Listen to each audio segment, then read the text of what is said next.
Hey, Mark.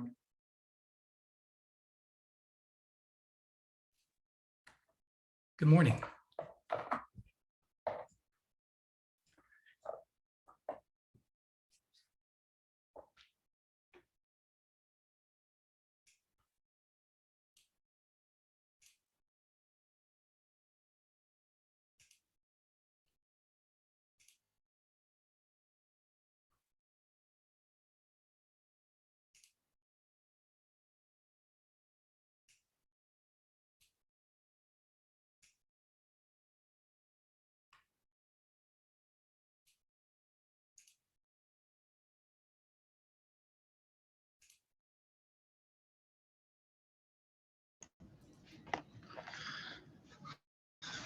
Good morning.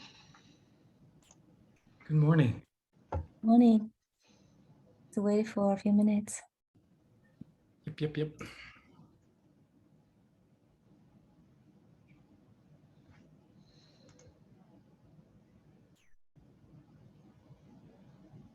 I'll probably be joined. I see two of my colleagues already from Caston.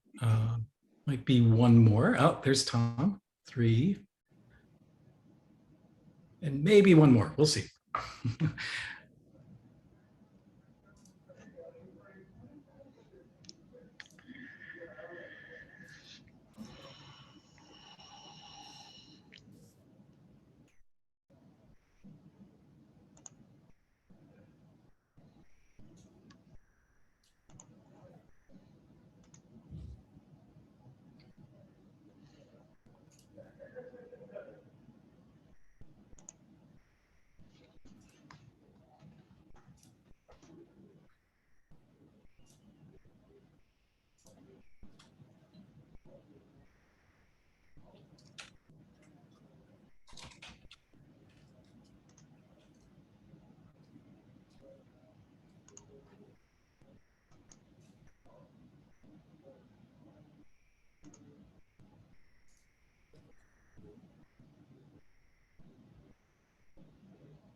All right, Shing, from our side, everybody I had hoped who would attend is here. Okay, let's see. Yeah, normally we give a couple, 2 minutes. Of course. And so let's see if people can join.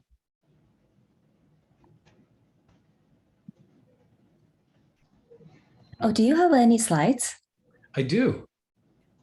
Yeah, can you add a link to the agenda doc so Sure. that we can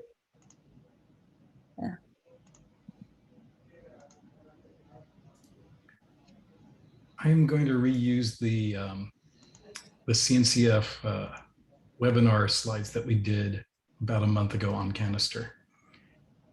The front material has a good overview of the problem space that we're solving, but more importantly, what Canister is in like 1 or 2 slides, which I'll use today. So yeah, I'll add that to the agenda. Okay, sounds good.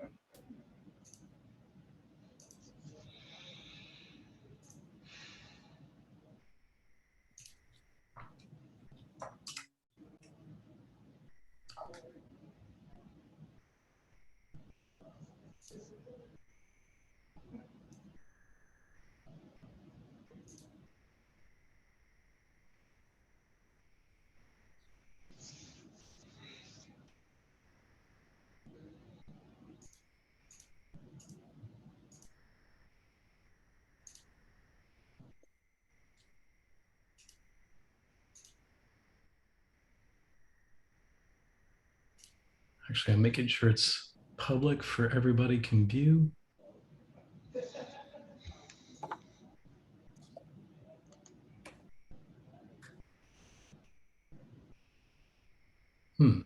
I may need to put these slides somewhere else.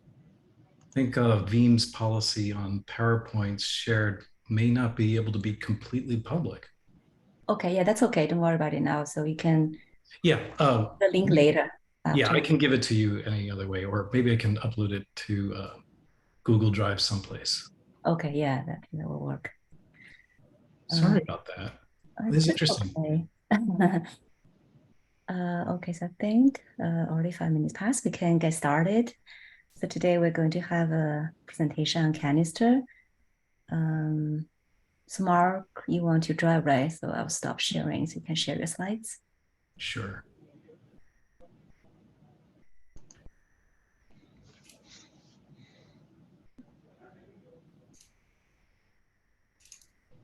Here we go. And actually, I think I have this up in PowerPoint as well, which I think I'd prefer to present from here. Oh, just to give everyone some context, Canister is applying for sandbox project in CNCF. So yeah, all right. Yeah, I'm happy to answer all questions. And I should probably introduce my colleagues here. And these slides, by the way, we gave as part of the CNCF webinar only just last month on canister. So I will first, why don't I let everybody else from the Kasten and Veeam team introduce themselves first, and then I'll introduce myself. Tom, would you lead us off, please? Yeah, definitely. Hi everyone, so my name is Tom. I lead the engineering team at Kasten. I was on the founding team here way back when, and I was the original author of Canister. So I'm really happy we're finally donating it. I feel like it's been a long time. And I look forward to making it successful as part of CNCF.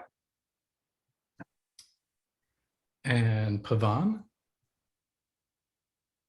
Hey everyone. Yeah, I'm right now maintaining Canister and also managing the team that works on it and contributes to it. Yeah, happy to be here. Maz, would you please introduce yourself? Moziar Kamadan, I'm the product marketing at Kasten. And Michael. Yeah, Michael Cade. I'm a field CTO technologist here. So along with Mark, it'll be me to make noise about this project and get people interested and hopefully using it. And I'm Mark Lavie. I'm the open source product manager at Kasten by Veeam. So we are part of a much larger organization, Veeam. So we typically, cite our parent company. So you'll hear me say Kasten and Kasten by Veeam all the time, sometimes interchangeably. Okay, so that's everybody on our side for introductions. Xing, should we just get into kind of like what's the overview and questions, or? Go for it. Thank you. All right, and these slides again, I'll drop a link in to the agenda for this webinar that we did just about a month ago. We basically described the state of growing persistent workloads and their challenges with Kubernetes, and some of the myths that are out there. And ultimately, all of this was building up to the justification for Canister, which is an extensible framework that helps do application consistent backups and orchestrate those actions that are required, the operations that are needed. So we could probably just jump ahead, because talking to this audience, you already know this. In fact, you probably know these graphs. In fact, some of them came from data on Kubernetes. Some of them came from the CNCF study. Some of them came from, I also believe we borrowed a graph from Datadog, and we give credit to all those in the slides.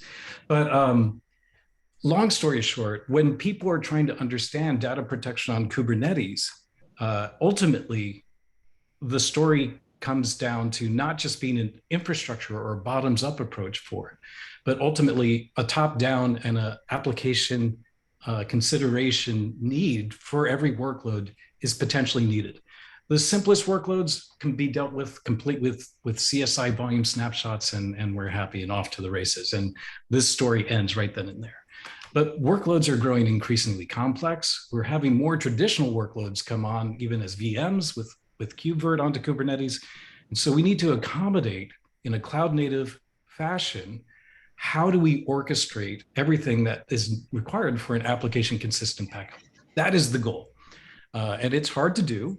And that's a whole story and journey unto itself. But basically, there is a progression of steps and methodologies that you can adopt to get closer and closer to this based upon the complexity and the needs of the workload. And so I won't read the slides to you. I think everybody can read a lot faster than I can speak it. But as you progressively build up to these different solutions, which all have their benefits and trade-offs, if they solve the problem consistently, well, then we wouldn't need the next stage forward, right? So we basically build up to application context, which is logical backups, but doing logical backups using even a database operator, for instance, still can have other external considerations that it needs to orchestrate, load balancers, quiescing even the application itself, not just the database, and so on. So while logical backups seem to be, and even accessing logical backups through a Kubernetes operator is an ideal way, it is not necessarily the final story on how to do these things. And so not only that, it may not be even the final story for how to do it efficiently as far as downtime or the time that it takes to do the backup and restore. It may not even be the final story for how to do this in an efficient manner for storage or for performance.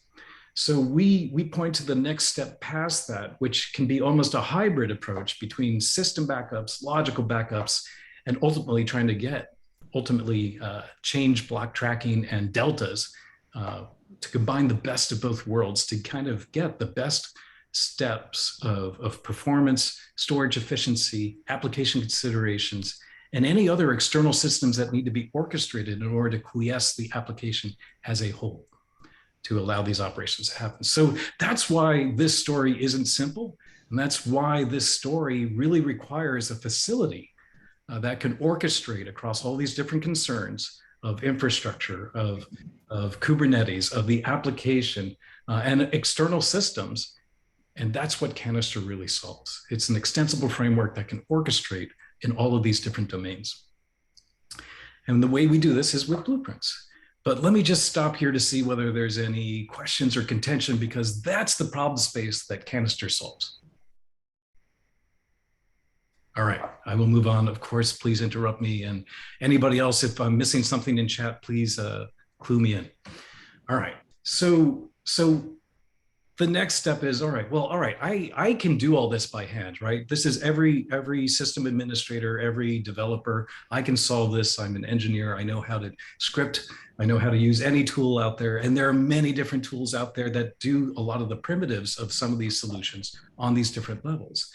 And so everybody thinks, I can do this, and they can, but they can do it once, right? In a sense, everything is a bespoke operation pet, This lets you understand the first step of the problem, which is building a facility that can back up one thing in one place for one application. That's hard, but to do that in a generic way for all applications, that's a much harder problem. And to solve it finally and do it in a cloud native way with, say, a controller and custom resources in the Kubernetes space, that's again what Canister aims to do. And to solve all the problems of, all right, well, I want to back up to Amazon S3 buckets today, NFS tomorrow. I want to do both of them. I want to switch from AWS to Azure. I want to add MinIO, et cetera, et cetera, et cetera, right? Changing the backends, changing the applications, changing the storage providers, changing the clouds, changing the Kubernetes distributions, even changing the versions of the application. All these permutations of complexity really require for a more generic facility that is not going to be a bespoke one-off script. So all of these kind of problems is just how you get to modularity. And then how do you even manage, all right, I've done one backup. How do I manage the retention periods? How do I manage all those other things? So Canister doesn't necessarily solve those problems, but it gets us to those types of stories because, again, the ability and the methodology of doing a backup and a recovery and even starting to manage the inventory of those things, Canister handles in most of its typical use cases. So let's give you a quick overview of the architecture, which is basically a Helm chart, installs Canister, a controller, and the controller basically looks for and maintains 3 different sets of custom resources. Profiles are basically where we point to an endpoint for where we're going to do any of the backup and recovery artifacts, as well as the credentials for it. That way we can make that a swappable or a variable. The blueprint is really how we abstractly describe all of the orchestrated actions that are required for major operations, such as backup, recovery, delete of those artifacts. And an action set is where we bind a blueprint and a profile with other runtime parameters to actually say, let's instantiate a blueprint, target this operation inside that blueprint against that profile, and tell me how well the controller is progressing on this, and have we completed the action. So the action sets effectively are the instantiations of blueprint and profile and other runtime actions, such that you can see the progress and confirm that an operation, an orchestrated set of operations, has been completed. And so, yeah, the canister controller executes all of these as the blueprint and the profile and the action sets all give the runtime arguments towards it, and it accomplishes whatever orchestration tasks are needed to do that backup, recovery, etc. Those major actions described abstractly in the blueprint. So I would like to improve this diagram, but it's good enough for now. And let me know if there are any questions, and you're starting to see the canister logo that we've created and such. So let me stop here to see if there are any kind of overarching questions, to see whether or not everybody's with us, or we'll keep going. We'll keep going. Do you have a slide maybe later around the RACI diagram where you define who in your mind is going to use which of these CR, or is it all self-service maybe by the developers? Like, what is the delineation of responsibility between infrastructure and developers, infrastructure teams and developers? Because these are CRs, we can namespace them and put sort of any sort of Kubernetes RBAC on top of them, right? So in that sense, Canister doesn't address that level of management, because these are just more Kubernetes objects in that regard. So that's one way to handle it. Tom and Pavan, do you want to enhance my answer? Yeah, we've seen kind of 2 models here. So one model is, which is kind of typical of bigger companies, is usually there's administrators for a cluster, like database admins or cluster admins, who have requirements around backing up different applications.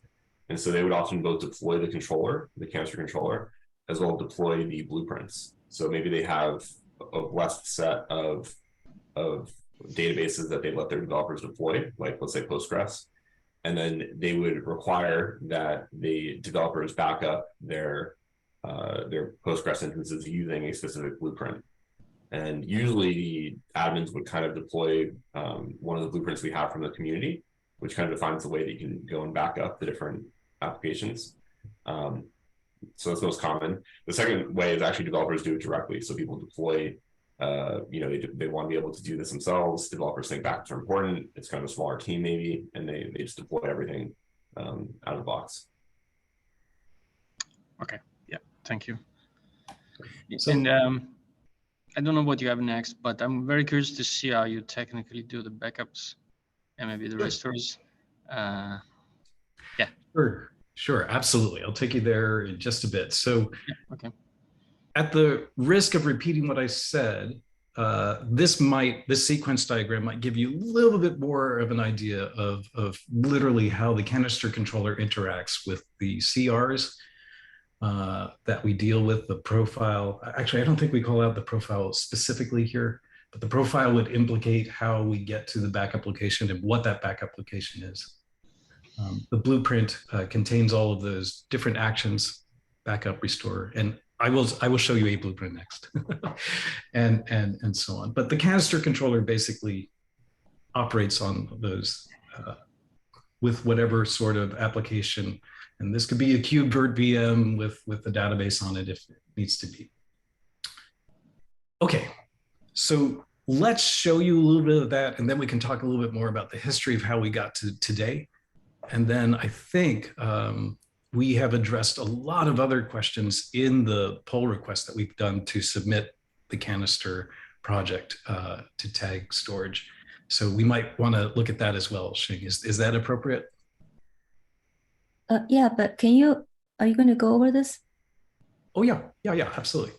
So let's go take a quick peek at, let me open up a browser. Let me open up the Canister website, and let me show you the GitHub repository that we have. And inside this examples directory here, in fact, let me make this a little bit larger just for everybody. Inside the examples directory here, we have a whole slew of blueprints, and blueprints, just like all other Kubernetes specs, are just YAML. So let's go take a look at, say, a MySQL or MariaDB database here, and let's just take a look at the YAML for it. And as I mentioned, there are a number of different actions in it. And those actions have all of the orchestrated steps inside of it. And they can be further grouped into phases for potential parallelism. But here's the first backup action. And I believe we can find a restore action. And I believe we can find a delete action. So this blueprint contains 3 actions in it. And it's only about just over 80 lines of YAML. So let's go take a look at that first backup action. Looks like we give it a destination. And for the first phase, we invoke one of the numerous built-in functions built into Canister, the kubetask. And this basically can execute anything inside a Kubernetes cluster. We give it a name. We pull forward a number of variables.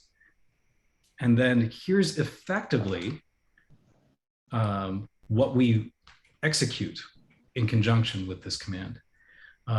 Looks like we pull a container, we throw it into a namespace, we instantiate it, and then we feed it a number of command line arguments, including an argument for where to back things up, and a pattern for its name, and so on, and root passwords, any exclusions, and so on. So this, in essence, shows that through Kubernetes, we can go in, instantiate a container, and shell into it, and execute a logical backup tool with it for MySQL, right? It will dump directly back out to an S3 bucket, but correspondingly, we can figure out if we wanted to dump it locally and then do a CSI volume snapshot and do kind of these more advanced hybrid operations to get towards those application consistent backups with all of the efficiencies. But here we're showing a very simple thing. Just back this up to S3. So you have this image. It is in your own repo. This is like a special image. This MySQL sidecar has yes, and special script built in. Yes, and this is to say that you could specify any sort of execution environment if you can't do it natively, just say through kubectl or other sorts of facilities. The point is that now we can invoke anything. And right, but does this require an image specifically from this place, from this repo, from this image repo? no, not at all. Some special script built in, or? Yeah, no, Pavan, could you identify why we targeted our own version of a MySQL sidecar container for this? We just install one of our tools in there, the CLI tool. At the bottom, you can see something called Candu. Here it is. We built that tool to interact with the object stores. So pushes objects into object store, or if it's like a file store somewhere. So we use that to interact and also like move data into it. That's why we install that tool, and that's the only difference with normal MySQL container and this one. Okay, so yes, assume this will be an example that you have tested with, right? So someone else who want to use it can either just use this image or if they want to use their image, then they have to maybe write their own script, right? Because they Yeah, so the command part at the bottom, what Mark showed, that will be very customized on whatever they want to do. If they have a tool that interacts or pushes data out, they can directly use that here. Okay. So it's just one example of how to do it. Yeah, I mean, in some cases, we have to have a specific image for the tool because you might want to, for example, pipe the output directly from like MySQL dump, like we do here. Yeah. Or like the MySQL dump command is actually pushed directly into that as a stream, and then we push Photography Store from there. In other cases, you might not need to do that. So, for example, you can use just an image which only contains that tool to push to object storage. And it doesn't only support object storage, also we can do the same kind of thing with like NFS, for example. But yeah, so for the most part, we try to avoid having dedicated images per application because obviously you just have to maintain those. But we do have some examples of that because there are cases where you have to do that to back something up. Can you do, like you said before, backups consistent across multiple applications with SQL dump, with MySQL dump? You can kind of do whatever you want, right? We try to separate out the approach from all the different mechanisms we provide. And in this case, yes, you are using MySQL dump to push to this tool, which then, there's a configuration CRD that lets you specify what your object storage looks like. And then this will automatically push the MySQL dump directly into that. But, you could actually do other approaches, right? You can just back up disks directly. You can use Canister to do. My question was, is this a consistent backup across multiple systems?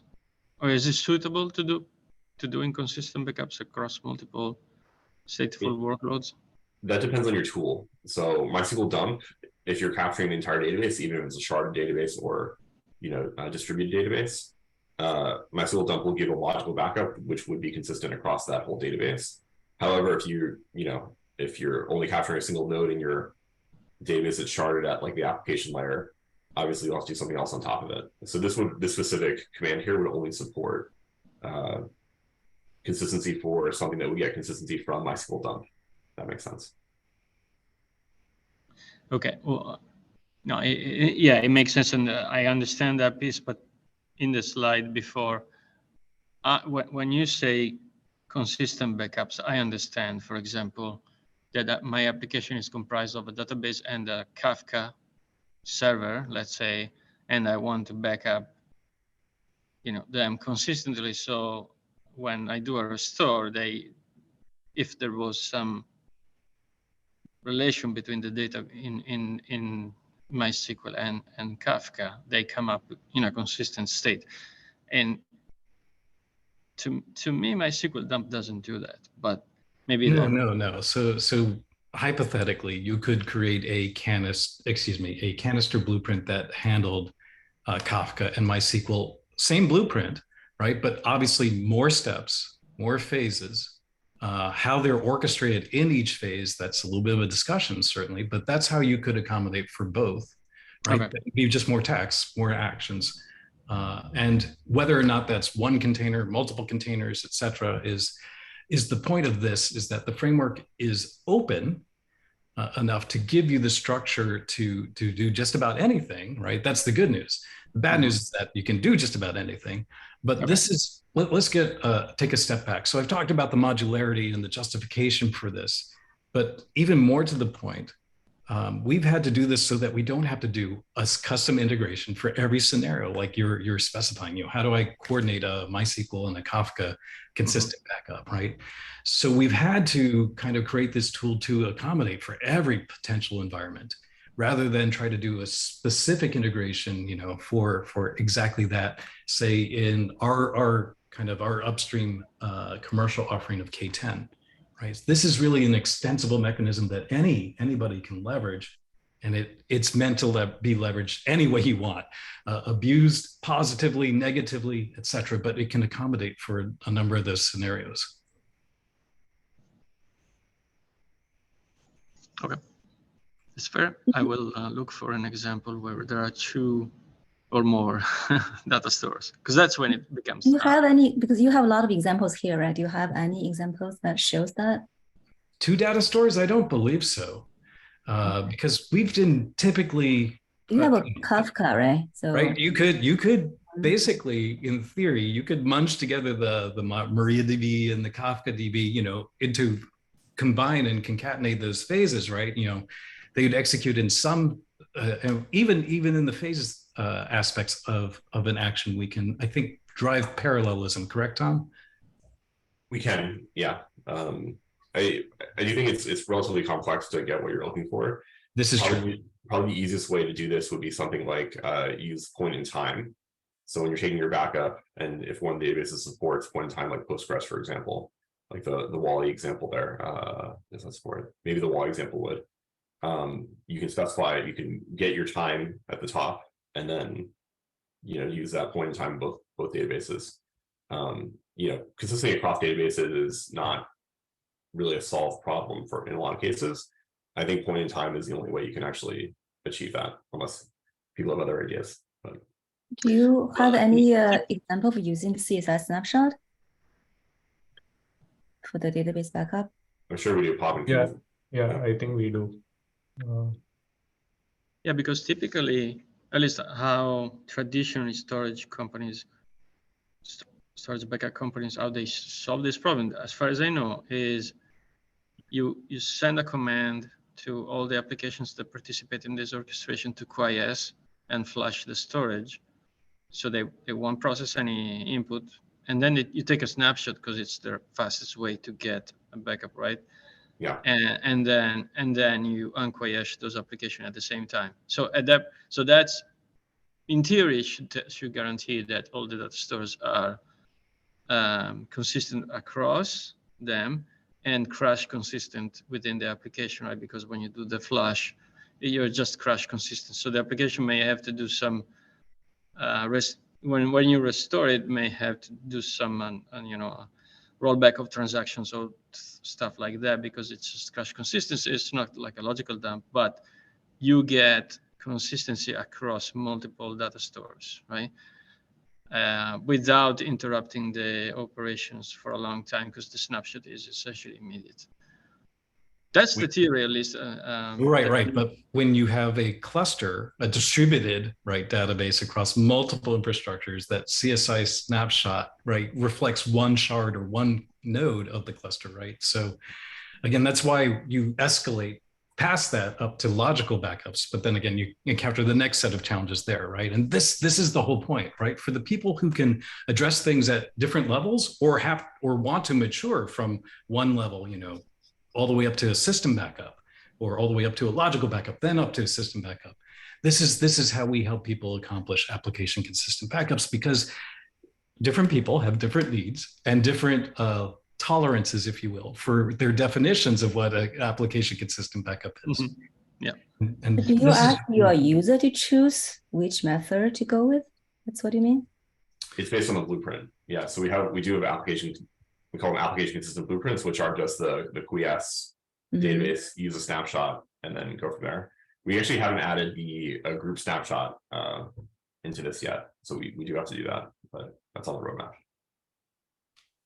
Can you go over this example a little bit? So it looks like you're scaling down before you take snapshot. Is that what that means? The phases, the first one says scale down.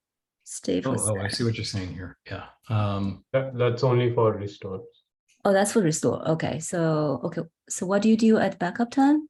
Do you Here's the backup action. bias? Yeah, from here. Do you do a freeze before you take snapshot? Is that This example does Not in this example. Yeah, this is just a snapshot. Just take one snapshot, and then restore time basically you assume the original workload that's still running. Is that what you mean? So you're doing a in-place restore, is that what you mean? But because why do you need to scale down if let's say your original setup is gone, but here you assume the original setup is still there? Is that what that means? Right, and you scale down to 0 replicas, right? So that you can instantiate.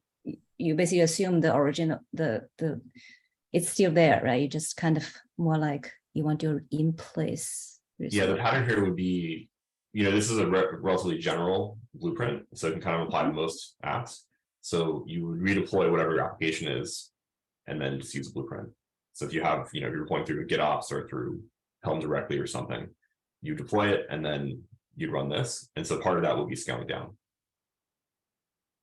Because we have to attach the, Right. yeah, because this way we can attach a different pod to the volume to pull in the data. So if you're using, if you, let's say I have a MySQL pod, that pod may not have the tools in it to take, to inject the data. So we add this here directly. Mm-hmm.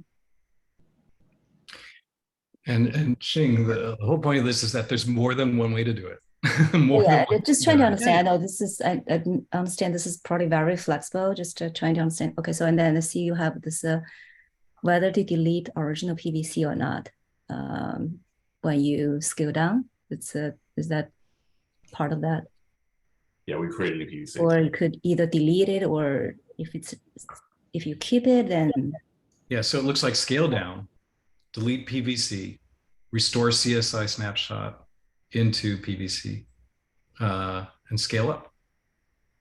okay, so you will be basically replacing the original ones by creating a new PVC. Okay. Yeah, and this may work for some people, and it may not work for other instances, right? The point is that our examples director are literally that, examples of what we've seen as operational patterns that people are looking for, but may not be exactly the right thing. Yes, sir. Next question. Yeah. How do you, so backups are usually triggered on a schedule basis, right? What triggers a restore, or is it a manual action? Just curious. An action set would trigger it, and however you want to schedule that action set to instantiate this blueprint with that profile for that action inside of it, restore action inside of that blueprint. That's how it would be triggered.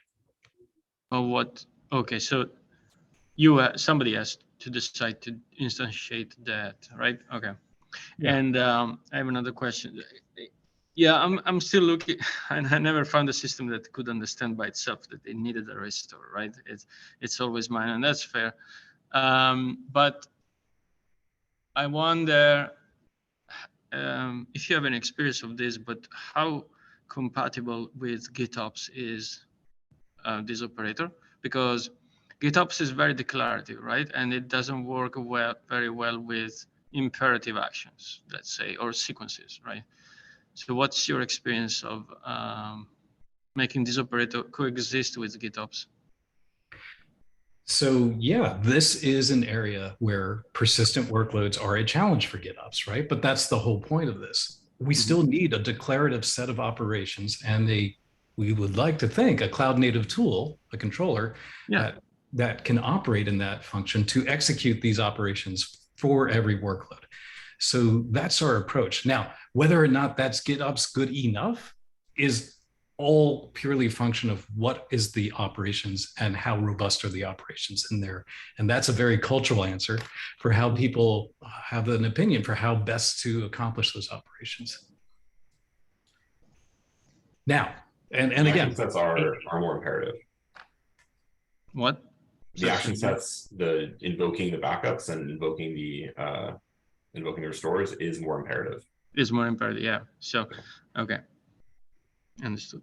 Yep. They are the life cycle of the operation of the blueprint action. Sure. Okay. And so that's exactly how we actually encourage people to do data ops through GitOps with Canister. Okay. All right.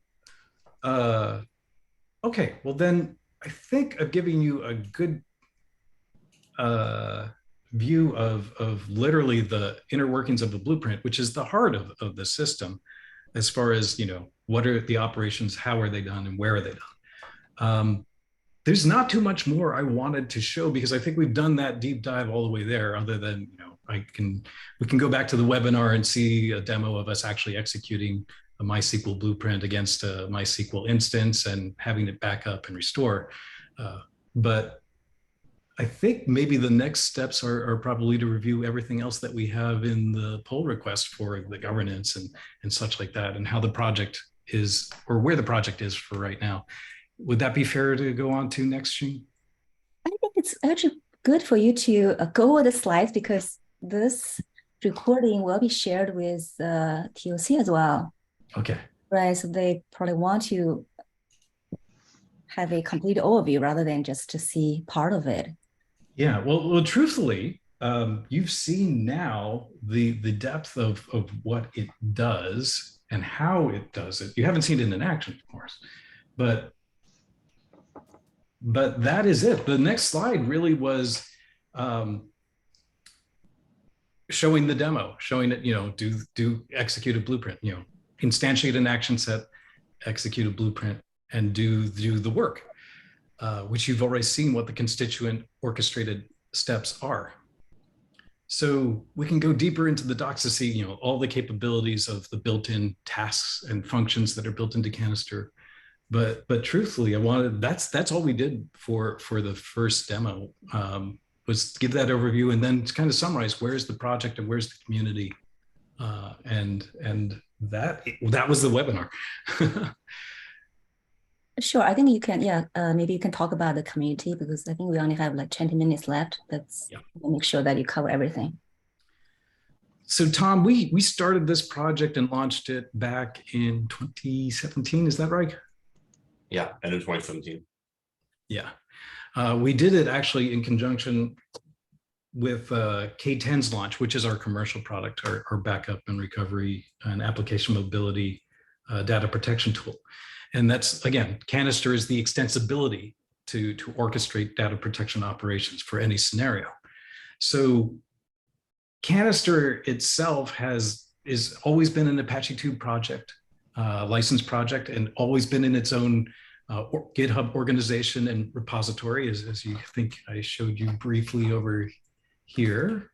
So it's in the Canister.io organization and it's the Canister project. And so it's always been independent, and we've had, I think, roughly bi-weekly community meetings, as well as established a Slack instance for it. And I wouldn't say the community is huge by any means, but we've had a number of people adopt Canister for completely standalone, their own sort of data protection orchestration operations.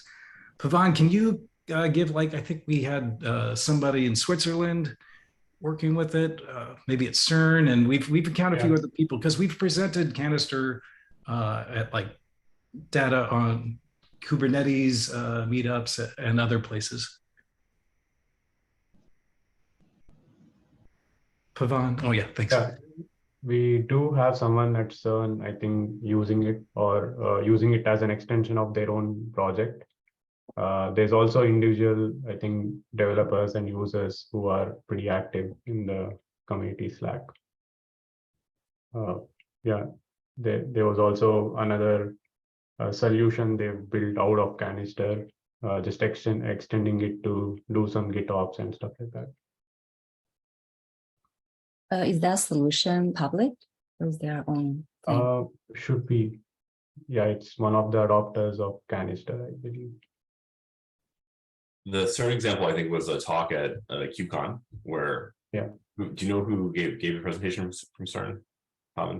I don't recall, but there was also a parallel. If you share a link, if it's a presentation, if you can share a link, it'll be good. Yeah, all right, we will find that and add that to the agenda. So you're talking about if there are other people who are using this, do you have external contributors other than people from Kasten? Yeah, we have a handful. It's not a lot. Majority probably like bug reports, but there are external contributors too. Basically, maintainers are or from Kasten, right? That's correct. Okay. How often do you release this? I believe we've seen that roughly, we bundle Canister with K10. So typically we iterate it every 2 weeks. So it's not uncommon. Canister can release independently, of course, but typically we have 2 releases a month. So roughly every 2 weeks. Okay. So it's part of K10. It's bundled with K10. It's Bundled, okay. independent of it, but K10, you know, Okay. is probably the biggest consumer of Canister, Mhm. and therefore all of our K10 customers are in maybe not even aware that they're using Canister, but it's a facility that K10 uses for that extensibility. Mr. Kumar, you have a question? Yes. Hi, folks. I'm Ashutosh, and I just wanted to put some of the comments in terms of community. Like you were mentioning that you do have like public meetings bi-weekly. Mhm. Do you post that information somewhere in your doc or in the GitHub repo? Yeah, I think it's we have a Google Doc for it. I know, Pavan, we record the meetings. I don't know that we've ever posted the recordings though, however. Should be on Google Docs, but I can double check. That the docs is the doc is linked to GitHub repo. Yeah. Yeah, So so yes, public we do have the meeting notes for the history of all those community meetings. got it. I mean, I couldn't find it, so I think it's Oh, it's ideal to have like. for you. Let's see if I can. Whoops. I think the Slack is probably more active than the community meetings right now. Yeah, that may be fair to say. All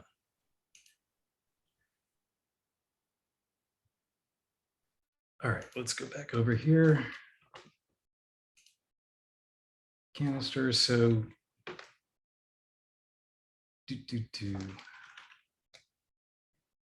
So here are the links to all of those things, but let me go to the home page in the GitHub repo. Oops. And I think down here, Slack, community. And if I go into the Slack instance, I know that we bookmark the notes. So let me see if I can pull that up here. Go into the Canister instance, and here are the community meeting notes that are bookmarked. Let's open that up. Yeah, and here you go. Makes sense, I think. Yeah. But we can Not put that sure on if the you page, etc. put Yes. that on your repo because and the second question I had regarding like how do you folks track the roadmap for the project? Like, do you use GitHub projects or like the milestones? How do you do that? Right now, we just kind of started to publish the roadmap here and put it in the repo. And yes, we already use GitHub issues. So we're definitely looking at potentially using GitHub projects. That's one of the discussions that we wanted to have, you know, with tag storage or the rest of the kind of CNCF sandbox folks with, you know, what are the right next steps for enhancing our governance and enhancing our community to bring them up to the same standards. We've reviewed things that how Kubernetes does things, but that might be a little bit too heavy-handed for a project the size of Canister. So finding that middle ground, we've got ideas and we'll probably still take steps towards those things. You know, there's some very logical things like making a well-defined contributor, maintainer, reviewer type ladder and how to promote and demote, you know, the life cycle of those roles. So we've already anticipated and have started work on that, but we haven't, you know, rolled it all out. And that's just to enhance the existing governance that already was established for the project. But yeah, that's literally part of the roadmap, right? It's to kind of make these ladders, drive the blueprints out to show where things are using what. We're moving the website. I think right now it's in the S3 bucket to a GitHub repo and then probably GitHub pages such that it's really easy for the CNCF if they accept Canister to manage all this. And so we're working to basically take everything up to the next level of independence, but also governance, as well as working with the CNCF, everything else that can be done. You know, like I've seen the checklist of onboarding items. There's a number of things that we can do. Awesome. That helps. I think this is a good start. Thanks. Yeah, Are there other similar projects? going back to it, we haven't seen anything directly in the data protection operations space. And yes, Canister can be abstracted to be an orchestrator, and then yeah, we can talk about anything, right? We can talk about Helm, we can talk about operators, we can talk about Ansible, et cetera, right?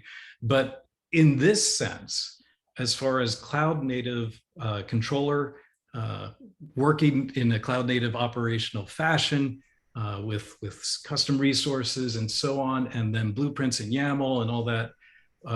We felt that that was a distinct approach, a needed approach, not the only approach, clearly, but that's why from the beginning, this was open sourced as an extensible mechanism in a cloud native way to do orchestration, specifically data protection, because we build in those kind of capabilities and tasks native to the project. But we also had to make even that extensible. So that approach, certainly at that time, and I would still argue today, is very novel. I haven't really seen a direct kind of competitor. However, there are other backup open source tools that have pre-hooks and post-hooks and try to do blueprint type things. But even those are very kind of, I would say, kind of one-shot-ish, not very well maintainable and not very flexible. They work, but again, they get very back to the problem that we're trying to solve, which is how do you not do a bespoke script that does one thing at one place at one time? So we believe all of the other kind of backup and recovery tools, commercial or not, can also adopt Canister to extend their ability to do pre and post hooks, but basically how to orchestrate data protection operations. I think it might be good to put together a table that compare Canister with other similar projects. For example, I'm talking about open source projects, of course, right? For example, Vlara, there's also a sandbox project already in CNCF. Catch up, yeah. Yeah. We mentioned, I mentioned a number of the kind of more general orchestration type things and application orchestration.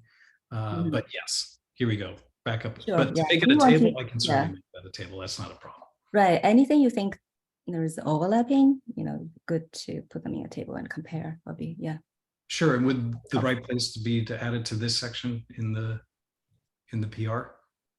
Yes, you can add it there so everyone can take a look. All right. So I've captured some action items. The table here in the PR, the community kind of presentation of somebody having adopted Canister, and also the slides, getting the slides also on the agenda. So those are the three things that I'm not sure if it's required for the submission, but it would be nice to have a roadmap also. If you have one, I linked to the roadmap. Yeah, to know what's coming up as in terms of features, right? Because I think this is a very needed project, right? I would like to see more of them, but yeah, what now that you have laid the foundations, what are the next steps? That's I'm curious about that. Well, our focus ultimately is to grow adoption of the project, because everybody's trying to solve this problem, and I would argue everybody is solving this problem equally poorly. So we want to change that story.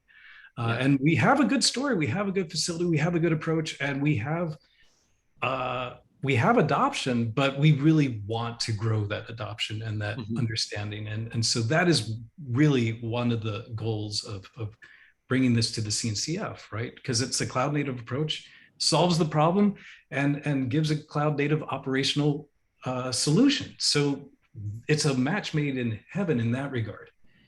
But yeah, getting everybody else to not scratch their itch the wrong way and poorly and have a bad cloud native data protection experience is also the goal here. And so that's what we hope to accomplish, is to grow the adoption, grow the understanding, and grow the approach to do this, because everybody's trying to do it still with traditional methods, traditional tools, and traditional operations. And it doesn't have to be that way. And that's what Canister really does in my mind. Okay, thank you.